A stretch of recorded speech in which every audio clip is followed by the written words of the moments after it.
रुद्रप्रयाग गांव की सर्द रात थी। कुहासे ने सब कुछ अपनी चादर में लपेट लिया था। माधव नगर मोहल्ले में रघुनंदन दादाजी अपने छोटे से घर के बरामदे में बैठे थे। दादाजी एक समय इस पूरे क्षेत्र के सबसे बड़े गुनीन हुआ करते थे, लेकिन अब बुढ़ापे और थकान ने उन्हें इस कदर घेर लिया था कि वो बस अपनी हुक्के पर कश खींचते हुए खें खें करके खांसे चले जा रहे थे।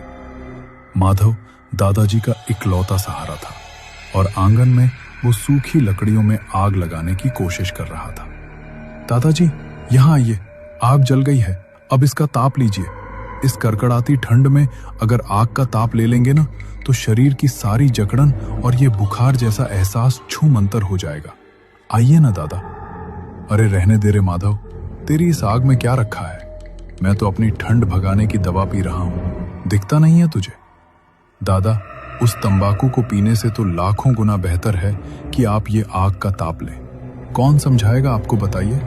ये हुक्का अब आपको कमजोर कर रहा है, ताकत नहीं दे रहा। प्लीज मान जाइए। तभी उनकी बातचीत में गांव का एक युवा किसान श्याम शामिल होता है। वाह, क्या बात हो रही है दादाजी और नाती के बीच। लगता है आज तो आपने महफिल जमा ली है ना? अरे श्याम, तू आ गया? तेरा ही इंतजार हो रहा था। हाँ, बस दादाजी को समझा रहा था कि ये नशे की लत छोड़ दे। आ जाओ रे श्याम, आज तू भी बैठ। इस नासमझ को समझा कि उम्र के इस पड़ाव पर दवा और हुक्के का साथ ही सच्चा होता है। हाँ। श्याम आग के पास बैठ जाता है। वो चारों ओर देखकर पूछता है, माधव, तुम आज अकेले क्यों आए? नरेश कहाँ है? आज वो नहीं आया? मैं तो उसके घर के पास से ही आ रहा था, कई बार आवाज भी दी, पर उस बेटा ने कोई जवाब ही नहीं दिया, तो मैं अकेला ही चला आया। हाँ श्याम, मुझे भी लग रहा था कि वो आज नहीं आएगा, पर क्यों नहीं आया ये नहीं पता। तूने सही किया जो तू अकेला आ गया। पर तुझे इतना यकीन कैसे है कि वो आज नहीं आएगा? इतनी निश्चितता से कैसे कह रहा है? निश्चित तो नहीं हूं यार, पर आज दोपहर को मैंने उसे चौराहे पर शैलेश के साथ देखा था। दोनों शाम को कहीं जाने की बात कर रहे थे। मुझे अस्पष्ट सुनाई दिया था, इसलिए मैं पूरी तरह से निश्चित नहीं हूं। किसकी बात हो रही है? और किसकी बात होगी? नरेश की।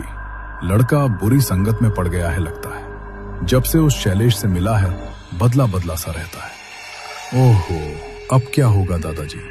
वो शैलेश तो गांव का सबसे बड़ा आवारा है। चोरी चकारी, फिजूल खर्ची, उसके साथ रहकर तो नरेश बर्बाद हो जाएगा, निश्चित ही।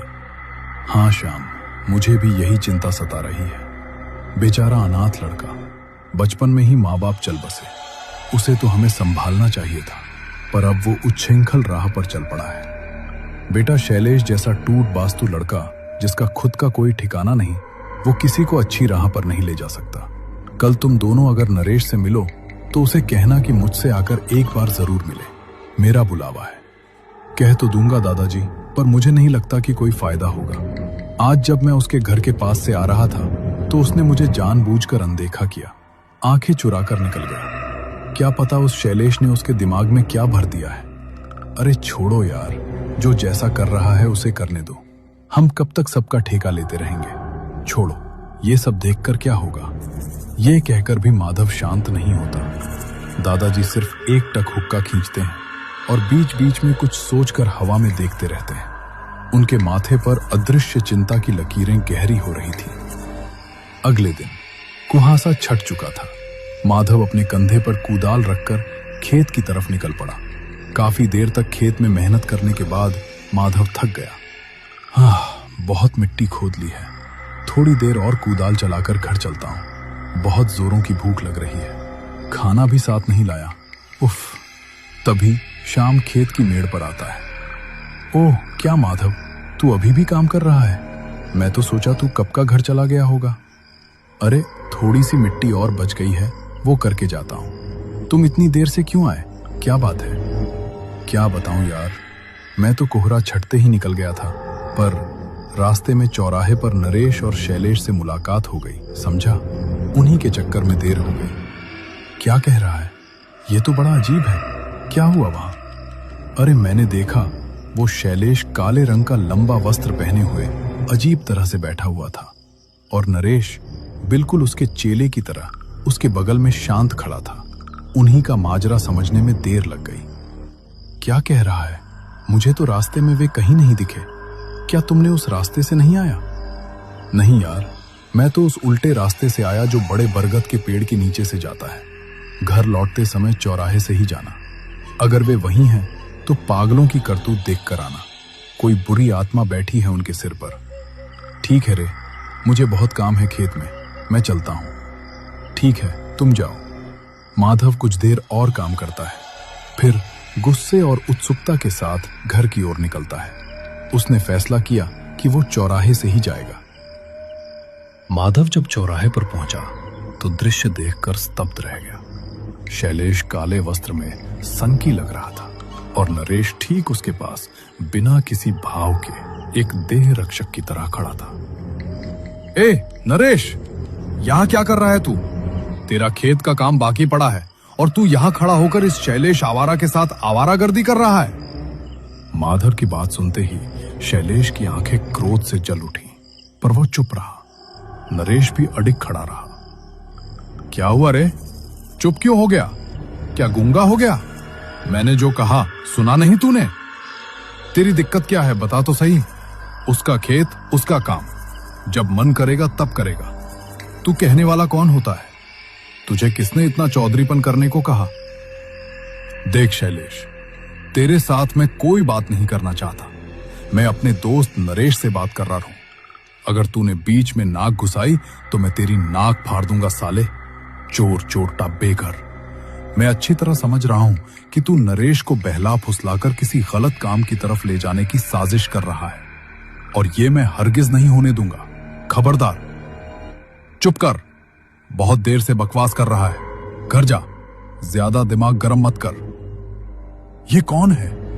ये तो मेरा दोस्त नरेश नहीं है। ऐसा व्यवहार तो उसने कभी किसी के साथ नहीं किया। आखिर क्या हुआ है इसे? क्या रे, अभी भी खड़ा है? निकल जा यहां से। क्यों भीड़ बढ़ा रहा है? यहां लोगों की समस्याओं का समाधान खोजने के लिए गुरु शैलेश बैठा है। तू बेकार में यहां भीड़ बढ़ाने से पहले निकल। पागलपन की भी एक सीमा होती है। जा, दादाजी तेरा हालचाल पूछ रहे थे। अगर हो सके तो जाकर मिल लेना, नहीं तो भाड़ में जा। मैं तेरा मुंह भी देखने नहीं आऊंगा। हां? वहां से तेजी से चला गया। उसी रात श्याम खेत का सारा काम खत्म करके माधव के घर की ओर चला आ रहा था। रास्ता घने अंधेरे और कुहासा से भरा था, इसलिए वो अपने पास रखे टॉर्च की मदद से आगे बढ़ रहा था। वो डर कम करने के लिए गुनगुनाता चला जा रहा था। सड़क के किनारे की झाड़ियों से असामान्य कुछ आवाज सुनाई दी। श्याम वहीं ठिठक गया। वो पीछे मुड़ा और टॉर्च की रोशनी झाड़ियों की ओर डाली। अंधेरे में झाड़ियों के ऊपर से एक लाल दहकती हुई आंख बाहर निकली हुई थी और वो सीधे श्याम की ओर घूर रही थी। कौन है? वहां कौन है? जैसे ही श्याम ने टॉर्च की तेज रोशनी डाली, वो लाल आंख तुरंत अंधेरे में विलुप्त हो गई। दृश्य देखकर श्याम का रोंगटे खड़े हो गए। कौन है वहां?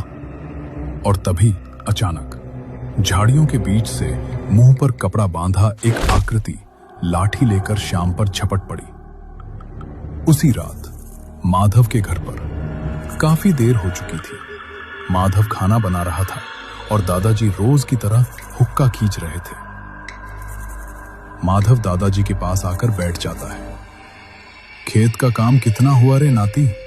मुझे भी हाथ लगाना पड़ेगा क्या? नहीं नहीं, मैं अकेला कर लूंगा दादाजी। अगर जरूरत पड़ी तो शाम को भी बुला लूंगा। आपका शरीर ठीक नहीं रहता, आपको कुछ नहीं करना है।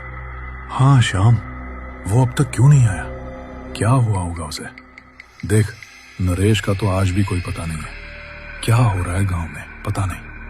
हाँ दादाजी, आज मेरी मुलाकात हुई थी उससे। मैंने उसे सब कुछ बताया था, पर उसने मेरी बात अनसुनी कर दी। उसे छोड़ो तो, उसकी बात सुनते ही मेरा दिमाग खराब हो जाता है। माधव अपनी बात पूरी करने ही वाला था कि अचानक वो चुप हो गया। उसकी आंखें एकटक घर के आंगन में लगे खजूर के पेड़ की ओर टिकी रही। पेड़ के ठीक पीछे से एक लाल जलती हुई आंख बाहर झांक रही थी। ये मानवीय आंख नहीं थी, कौन? वहां कौन है? वो किसे घूर रही है? शाम तो नहीं है? दादा, मत देख, उधर मत देख, आंखें बंद कर ले फौरन, जल्दी। माधव दादाजी की आवाज सुनकर तुरंत आंखें बंद कर लेता है। हाँ, मैं शाम से ही किसी अशुभ उपस्थिति का संकेत महसूस कर रहा था। मेरी दाहिनी आंख शाम से ही फड़क रही थी। यह किसी आसन्न खतरे का संकेत था, पर यह इतना जल्दी दिखाई दे जाएगा ये मैंने नहीं सोचा था। कौन सा आसन्न खतरा दादाजी? मुझे तो कुछ समझ नहीं आ रहा।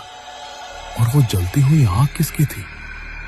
मत जानो, जो समझा वो बहुत अच्छा नहीं है। बेटा, अब मैं कितने दिन और जीऊंगा? अगर तुझे कुछ हो गया तो ऐसे क्यों कह रहे हैं दादाजी? आपको कुछ नहीं होगा इतनी जल्दी। आप तो बड़े बड़े गुणीन हुआ करते थे। आपकी ताकत के सामने कोई टिक नहीं सकता। वो ताकत तो अब कम हो गई रे बेटा, बुढ़ापा आ गया है। समय के साथ विद्या भी दूर चली जाती है। अब मेरे पास सिर्फ अच्छे बुरे की पहचान भर बची है। पर दादाजी, आप तो इस गांव के सबसे मशहूर गुनीन थे। फिर ऐसा क्या हुआ कि आपको गुनीनगिरी छोड़नी पड़ी? गुनाईगिरी खुद से छोड़ी नहीं जाती रे बेटा। समय के साथ जो विद्या आयत की जाती है वो खुद ही नियंत्रण से बाहर चली जाती है। मैंने हमेशा लोगों की मदद करने की कोशिश की, लेकिन एक घटना के बाद मेरी गुनीन विद्या धीरे धीरे मेरे नियंत्रण से बाहर जाने लगी। वो घटना क्या थी दादाजी? बताइए ना। ना रे, आज रहने दे, फिर किसी दिन बताऊंगा। अतीत की उन बातों को याद करके आज भी रोंगटे खड़े हो जाते हैं मेरे। ओह, कितना भयानक था वो सब। कितना दुख और कष्ट झेला था मेरे सबसे अपने इंसान ने, जिसे फिर किसी दिन बताऊंगा। आज उन बातों पर चर्चा करना ठीक नहीं होगा। माधव चुपचाप दादाजी की ओर देखता रहा। उसने हल्के से सिर हिलाकर सहमति दी। दादाजी बांस की खूंटी पर सहारा लेकर बैठ गए और अनमने हो गए। माधव ने ध्यान दिया कि दादाजी की आंखों में आंसू थे। किसी पुरानी खींची हुई पीड़ा को याद करके उनके दादाजी अभी भी तड़प